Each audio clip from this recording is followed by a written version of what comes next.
o conéctate a quieromiplusvalía.com.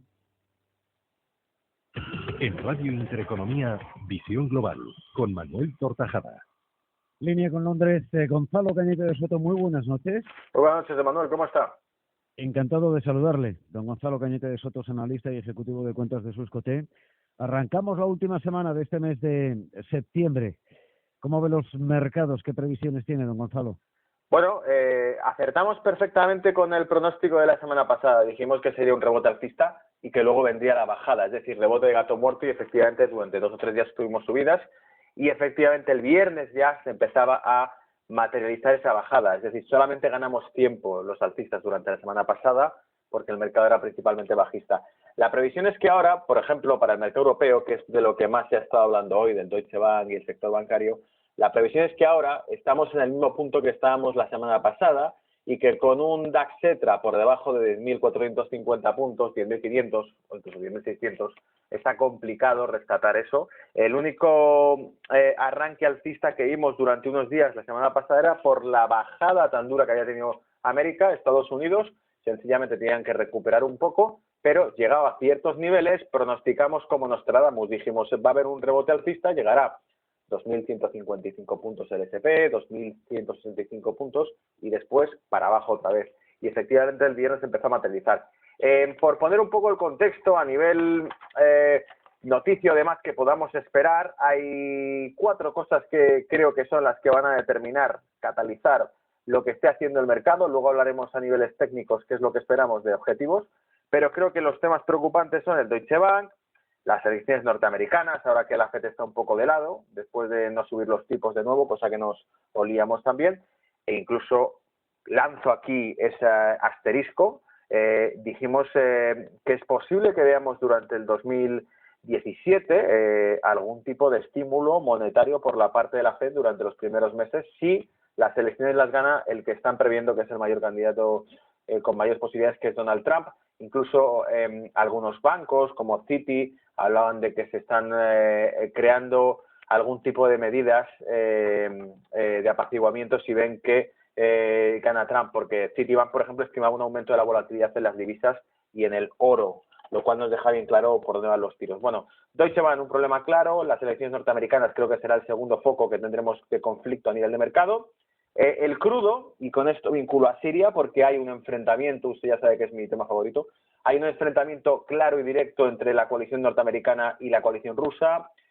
Hace tan solo 4 días se hizo una llamada de urgencia al Consejo de Seguridad de la ONU por parte de Francia, Reino Unido y Estados Unidos. Existe un pleito verbal entre Estados Unidos y Rusia en el Consejo de Seguridad de la ONU desde la semana pasada. Luego hay un enfrentamiento cada vez más claro y directo entre Rusia y el bloque de Estados Unidos, Turquía y Arabia Saudita. Y como estos son los países que controlan el crudo, estoy hablando de Arabia Saudita y estoy hablando de Rusia, creo que el tema del crudo nos espera, y aquí ya me tiro a la piscina, un movimiento alcista en el crudo pronto, que no vendrá por lo que hablan de la OPEP, que quizá haya algún tipo de acuerdo de la OPEP que lo estimule, pero creo que el polvorín de Siria va a ser un factor mucho más catalizador de un crudo alcista que un posible acuerdo de la OPEP en el cual ni creo ni me fío de lo que nos cuenten. Entonces, como sé que es más complicado lo otro, la geopolítica ya sabe usted, en cuanto se dispara un conflicto bélico como el que ocurrió en Libia, el crudo se repunta fuertemente. Objetivos, $60 el barril, $70 el barril incluso. ¿Por qué?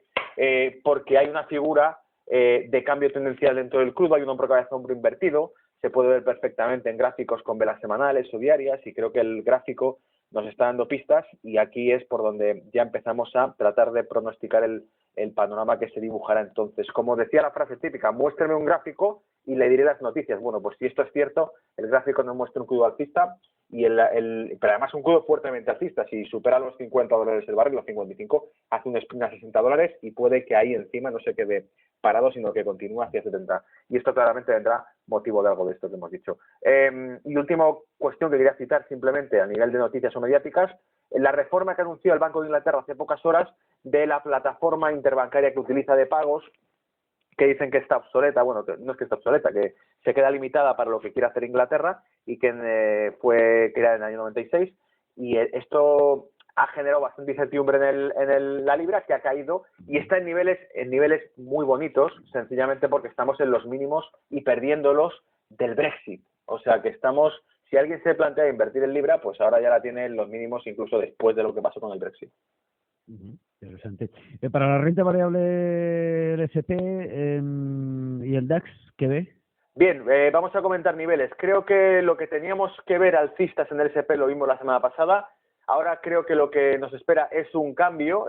Sencillamente, toda la bajada que hemos visto desde el viernes y hoy es posible, fíjese, que ni siquiera haya terminado. Creo que podríamos incluso dar por concluido un primer impulso bajista si llegamos a los 2.120.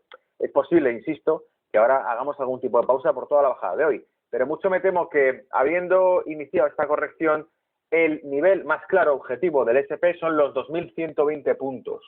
Dicho eso, DAX Cetra más complicado que el SP, porque si el SP nos parece bajista, en el caso del DAX el problema está en que su corrección, y aquí soy muy agresivo, se podría llevar hasta los 9.850 puntos, 9.800, una primera corrección. ¿Objetivo claro que podría ocurrir en el medio o largo plazo? Pues de aquí a un par de meses estar hablando de los 9.000 puntos. Pero durante esta semana, obviamente creo que iremos a eso, tratar de defender los 10.000 puntos, 10.250 puntos, pero esto sigue. O sea, no vamos a ver ningún rebote alcista, en mi más sincera opinión, por el momento, viendo las caídas que está habiendo. Esto está muy justificado, hay mucho ruido de fondo y sobre todo hay demasiados eventos catalizadores. 4 hemos dicho, el Deutsche Bank, las elecciones americanas, el tema del crudo, la OPEP y Siria, y la reforma que ha anunciado ahora el Banco Central de Inglaterra, que lleva a la libra, una de las divisas de las cuatro más fundamentales que existen a nivel de reservas de los bancos centrales mundiales, está en mínimos de 30 años y vuelve a perforar los mínimos tras ese tema del Brexit. Pues volvemos incluso más abajo. Nadie habría apostado por ello, pero sí, ahí estamos. Por eso digo que hay demasiados factores de incertidumbre en el mercado que nos van a dificultar una subida. Le seguimos, don Gonzalo Cañete de Soto, analista y ejecutivo de cuentas de Swissquote. Hasta el próximo lunes. Feliz semana. Igualmente, don Manuel.